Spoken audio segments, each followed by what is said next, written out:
নারীরা জাহান্নামে যাবে বেশি কেন? এর এক নাম্বার কারণ, বেশিরভাগ মেয়েরা আজকে পরকীয়ায় লিপ্ত হয়ে গিয়েছে।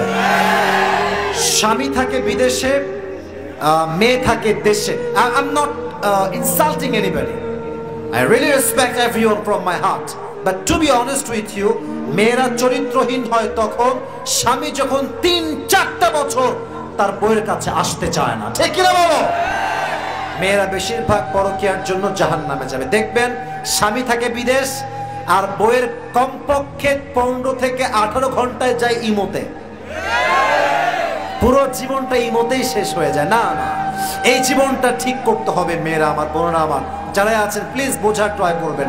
2, বেশিরভাগ মেয়ে জাহান্নামে যাবে বিয়ের আগে হারাম ভাবে রিলেশনশিপ করবার জন্য।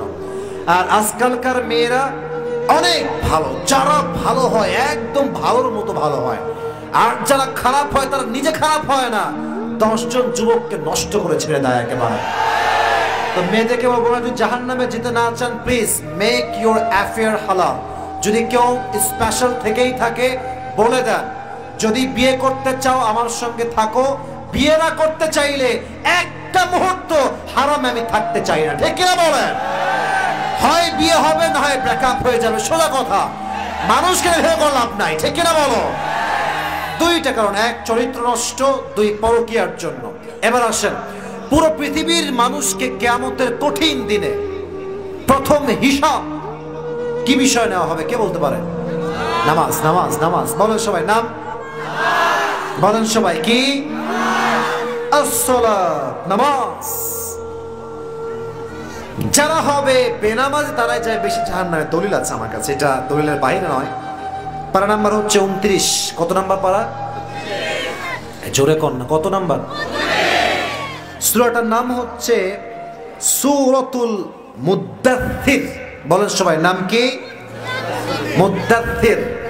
আয়াত আল্লাহ তাআলা বলছেন, ইয়াতাসাআলুনা আনিল মুজরিমিনা। এই লালগঞ্জে কাহা যা রে হো তুম? বাড়িতে বউ আছে তোমার? বাড়িতে বউ আছে তোমার? তো কমপক্ষে 10 বছর পরে বিয়ে হবে। বসো, বসে পড়ো। আচ্ছা, একটু পরে যাও। ইয়াতাসাআলুনা আনিল মুজরিমিনা মা সালাকাকুম ফি সাকার ক্বালু লাম নাকু মিনাল মুসাল্লিন। কিয়ামতের দিন প্রত্যেকটা জাহান্নামীকে আমরা বলবো, এই ভাই তুমি কেন জাহান্নামে আসছো আজকে? দেখবেন যে আপনার চাচাতো ভাই, মামাতো ভাই, ফুফাতো ভাই, আপন মায়ের পেটের ভাই জাহান্নামে বসে আছে। তো জাহান্নামীরা বলবে, তুমি জান্নাতে বাদ দিয়ে জাহান্নামে কেন আজকে? এটা আয়াত থেকে বলছি। They will be asked about what is the sins that brought you in the hellfire. কোন গুনাহ তোমাকে আজকে জাহান্নামী বানিয়েছে?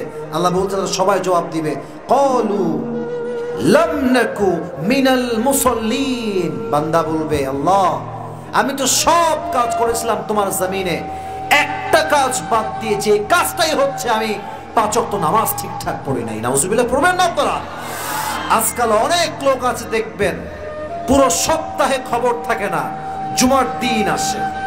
তো কখন আসে? লুঙ্গি বাঁধতে বাঁধতে তখন আসে যখন ইমাম সাহেব আল্লাহু আকবার দিয়ে নামাজ শুরু করে দেয়। আর ইমাম সাহেব সালাম ফিরাবে কি তার আগে লুঙ্গি তুইলা আবার দৌড় মারে। ঠিক কিনা বলেন? আর সামনে আসে রমাজান, সব দেখবেন মসজিদে আসবে, এই ইমাম সাহেব আজকে কেরাত লম্বা হলো কেন? মুয়াজ্জিন সাহেব আজান আজকে এত দেরি হলো কেন? এসি চালাও, এসি দাও, এসি দাও, এসি দাও, এসি বন্ধ, এই ফ্যান বন্ধ করো, এই করো, সেই করো।